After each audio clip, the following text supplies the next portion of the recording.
জি sir. জি sir, আসসালামু আলাইকুম। আসসালামু আলাইকুম। ওয়ালাইকুম আসসালাম ওয়া রাহমাতুল্লাহ। বসো সবাই। Thank you sir. স্যার আজকে তো আপনি আমাদের অনেক কিছু শিখাইলেন, অনেক কিছু শিখলাম। স্যার আপনার কাছে আমার একটা প্রশ্ন ছিল, আপনি যদি অনুমতি দেন তাহলে আমি প্রশ্নগুলো করতাম। ঠিক আছে, কি প্রশ্ন বলো? স্যার আমার প্রথম প্রশ্ন ছিল, আপনি একটা হাতি একটা ফ্রিজে কেন ঢুকাবেন? এটা তো একটা আজব প্রশ্ন।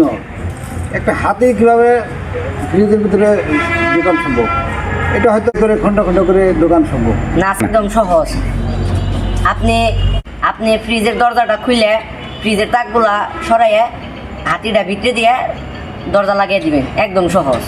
কিন্তু আমাদের বোকা মানে আচ্ছা স্যার, আমার দ্বিতীয় প্রশ্ন, আপনি একটা গাধা কিভাবে একটা ফ্রিজে ঢুকাবেন? এটা একটা ভেরি সিম্পল বিষয়। ফ্রিজের দরজা খুলে কাদায় ঢুকে দিলাম, হয়ে গেল। না স্যার, এবারও হইল না। আপনি প্রথমে ফ্রিজের দরজাটা খুলে হাতিটা বাইরে বের করে তারপরে গাদাটা ভিতরে ঢুকাইতো। স্যার আমার তৃতীয় প্রশ্ন, সিংহ মামার জন্মদিনে সব প্রাণীর দাওয়াত দিছে, সব প্রাণী গেছে, কিন্তু একটা প্রাণী খুঁজে পাওয়া যাচ্ছে না কেন? তো সিংহ ও সব প্রাণীকে মারিয়া ফেলাইছে। আপনি তো গাদাটারে ফ্রিজের ভিতরেই রাখছেন, ও সিংহ মামার জন্মদিনে যাবো কেমনি? স্যার আচ্ছা আমার চতুর্থ প্রশ্ন, একটা কুমির ভরা নদী আপনি কিভাবে পার হবেন? এটা একটা সহজ ব্যাপার। একটা নৌকা নিয়ে পার হয়ে না গেল। স্যার, নৌকা নাই। তো পার হওয়া সম্ভব না। না স্যার, একদম সহজ।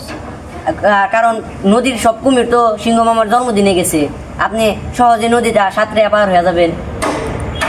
তুমি তো আমার আবারও বোকা বানাইলে। দেখেন আমার ছাত্রগুলো কেমন মেধা।